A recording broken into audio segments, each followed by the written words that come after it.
नमस्कार। आज हम 12 भावों को दोबारा से पढ़ेंगे।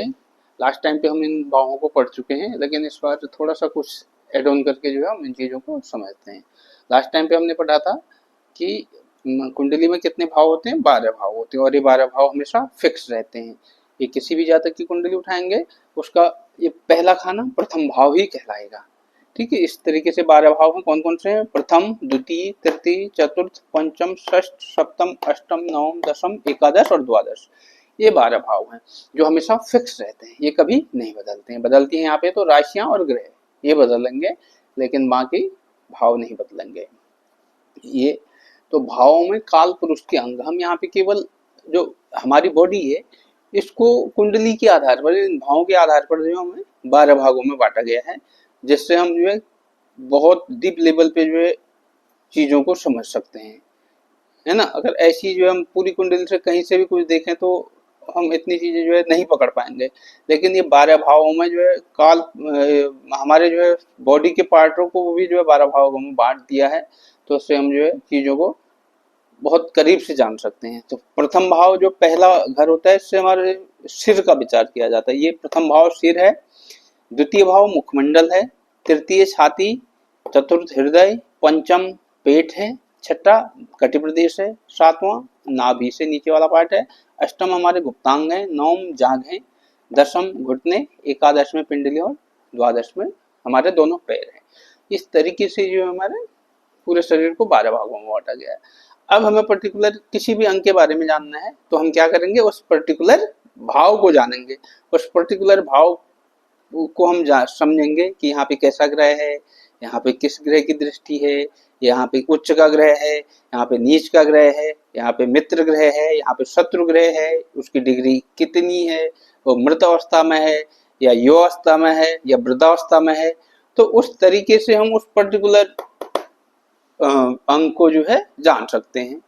ठीक है, तो अब जैसे प्रथम भाव है, प्रथम भाव सिर का है, हम सिर से जातक का जो है व्यक्तित्व वाला सिर जो है हमारा, ये सिर वाला पार्ट है, जैसे एक व्यक्तित्व बनता है, एक जो है जातक की एक जो छवि बनती है।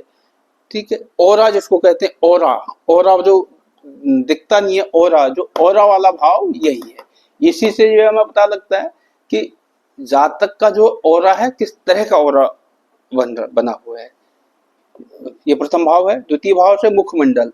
अब मुखमंडल में जो है चेहरे पे आंखें हैं, नाक है, कान है, दोनों कान है, हमारा मुंह है। ठीक है, तो अगर हमें जो है किसी पर्टिकुलर व्यक्ति के बारे में जो है उसके अब चेहरे के मुखमंडल के बारे में जो है हम क्या क्या जान सकते हैं, उसके आंखों को जान सकते हैं, जातक की आंखें कैसी होंगी, जातक का नाक कैसी होगी, जातक के दोनों कान कैसे होंगे, जातक का मुंह कैसा होगा, जातक क्या खाना पसंद करेगा, जातक क्या पीना पसंद करेगा, जातक कैसा बोलता है, क्यों वो मुंह से बोलना भी है, मीठा बोलता है, कड़वा बोलता है, ये सारी चीजें हम द्वितीय भाव से जानेंगे। तृतीय भाव हमारा छाती वाला एरिया है। जातक के अंदर पराक्रम, शूरवीरता किस तरह की होगी, या यहाँ पे कोई इशू तो नहीं है, इस चीज को हम तृतीय भाव से जानेंगे। चतुर्थ भाव हमारा हृदय का भाव है, हृदय का भाव है, तो हृदय से रिलेटेड जातक दयालु होगा, जातक डरपोक होगा, जातक साहसी होगा, किस तरह का जो है जातक के हृदय में कैसे विचार आते होंगे। तो ये सारी चीजें जो हृदय से रिलेटेड है उसको हम चौथे भाव से देख सकते हैं।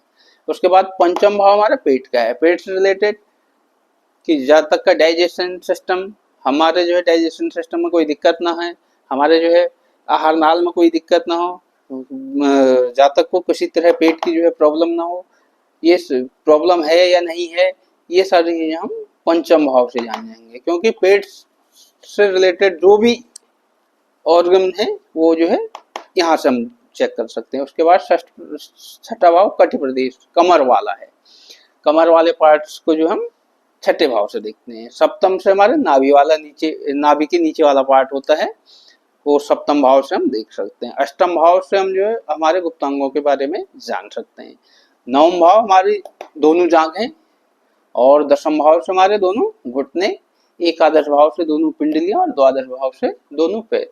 तो इस तरीके से जो है पूरे शरीर की जो हम शरीर के बारे में जो है कुंडली से जान सकते हैं कि शरीर में जो है, अब देखो एक पूरी कुंडली बन गई, जहाँ पे उच्च का ग्रह बैठा है, जहाँ पे अच्छे मित्र ग्रह बैठा, मित्र घर में ग्रह बैठा हुआ है, जहाँ पे अच्छे ग्रहों से दृष्ट है, तो वहां पे जो है ये सारी चीजें अच्छे फल मिलेंगे। जहाँ पे जो है नीच का ग्रह है, पाप पीड़ित है और क्रूर ग्रह से जो है दृष्ट है, तो वहां पे दिक्कतें रहेंगी। उस पर्टिकुलर पार्ट्स में जो है पार्ट से रिलेटेड बीमारियां भी होंगी और उस पर्टिकुलर पार्ट से रिलेटेड पीड़ा भी जातक को अपने लाइफ में जो है झेलनी पड़ेगी। इस तरीके से जो है ये 12 भावों को हमने समझा। ठीक, अब इन 12 भावों के कारक ग्रह भी हैं। ठीक है, कारक ग्रह किस तरीके से हैं देख लेते हैं। जैसे प्रथम भाव व्यक्तित्व का, हमारा व्यक्तित्व देखते हैं, ऑरा देखते हैं, तो उसके वो देने वाले कौन है, सूर्य भगवान है। तो ये प्रथम भाव का कारक सूर्य। अब सूर्य कुंडली में कहीं भी बैठा होगा, लेकिन उसका असर जो है इस पे पड़ेगा। अगर सूर्य अच्छा बैठा है तो व्यक्ति का व्यक्तित्व अच्छा होगा, व्यक्ति का ऑरा जो है अच्छा होगा। क्यों, ये सूर्य उसके कारक हैं। अब सूर्य कहीं भी बैठे हो, लेकिन उसका असर यहाँ जरूर पड़ेगा। उसके बाद द्वितीय भाव के कारक हमारे गुरु और बुध। द्वितीय भाव गुरु, इसको जो है वो बोलते हैं कौन सा, धन भाव बोलते हैं। धन भाव, धन के कारक कौन है, गुरु हैं। इसलिए गुरु इस द्वितीय भाव के कारक हो गए। और द्वितीय भाव से अगर हम वाणी की बात करें, बोलने की बात करें, तो जातक कैसा बोलता है, तो उसके कारक, वाणी के कारक बुध हैं, तो बुध जो है इसके कारक हो जाएंगे। अब बुध कुंडली में कहीं भी बैठे हों, ठीक है, लेकिन अगर वो उच्च के हों तो जातक जो है बढ़िया बोलेगा, जातक की वाणी बढ़िया होगी।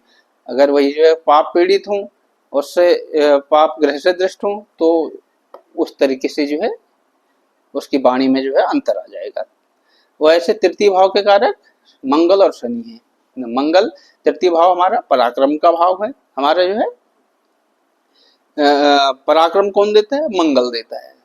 काम करने के लिए जो है प्रेरित कौन करता है, शनि करता है। तो इसलिए हमारे अंदर ये जो है तृतीय भाव के कारक हैं। चौथे भाव का कारक, यहाँ पे चौथे भाव से हम माता का विचार करते हैं, अपने घर का विचार करते हैं, वाहन का विचार करते हैं, सुख साधनों का विचार करते हैं। तो अगर माँ के लिए बात करेंगे तो उसका कारक हो चंद्रमा हो जाएगा।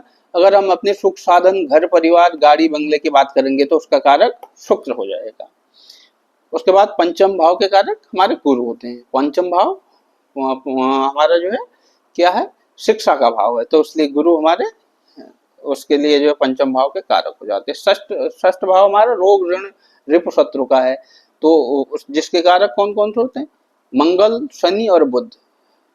जो हमें शनि मंगल हमें जो है शत्रुओं से लड़ने की क्षमता देते हैं। बुध भी हमें जो है किस तरीके से जो है दिमाग की तौर तरीके आजमा कर हम किस तरीके से अपने शत्रुओं को जो है दबा सकते हैं, उन्हें जो है दूर कर सकते हैं, इसलिए हमें बुद्ध भी यहाँ पे कारक माना जाता है। उसके बाद सप्तम भाव का कारक शुक्र है। अगर सप्तम भाव का कारक शुक्र, आदमी की कुंडली है तो सप्तम भाव का कारक शुक्र है, और अगर लेडीज की कुंडली है तो उसके लिए सप्तम भाव का कारक गुरु हो जाता है। और उसके बाद अष्टम भाव का कारक, अष्टम भाव हमारा आयु का भाव है और अष्टम भाव हमारा मृत्यु का भाव भी है, जिसके कारक शनि होते हैं। और उसके बाद नवम भाव हमारे भाग्य का भाव है। भाग्य में कौन देता है, हमारे जो है उच्च शिक्षा का भाव भी नवम भाव है। तो अगर उच्च शिक्षा की बात करेंगे तो यहाँ के लिए कारक गुरु हो जाएंगे। और भाग्य की बात करेंगे तो भाग्य में कौन दिलाते हैं, सूर्य भगवान दिलाते हैं, तो सूर्य इसके कारक हो जाएंगे। दसम भाव हमारे कर्म कारक भाव है कि हमें जो कर्म के लिए प्रेरित करता है। कर्म के लिए जो है कर्म के कारक ग्रह कौन कौन से हैं, सारे ग्रह जो कर्म कारक में आ जाते हैं। बुध है, सूर्य है, शनि है, मंगल है, जो हमें कार्य के लिए प्रेरित करते हैं। ठीक है, उसके बाद दसम भाव हमारा लाभ भाव आ जाता है। लाभ भाव के कारक किसी भी तरह का लाभ कौन दिलाते हैं, गुरु दिलाते हैं, इसलिए एकादश भाव के कारक गुरु हो गए। और द्वादश भाव हमारा जो है व्यय भाव आ जाता है, खर्च भाव हो जाता है। ठीक है, और जिसके कारक हैं शनि और शुक्र हैं। तो इस तरीके से जो है 12 भावों के ये कारक ग्रह भी हैं।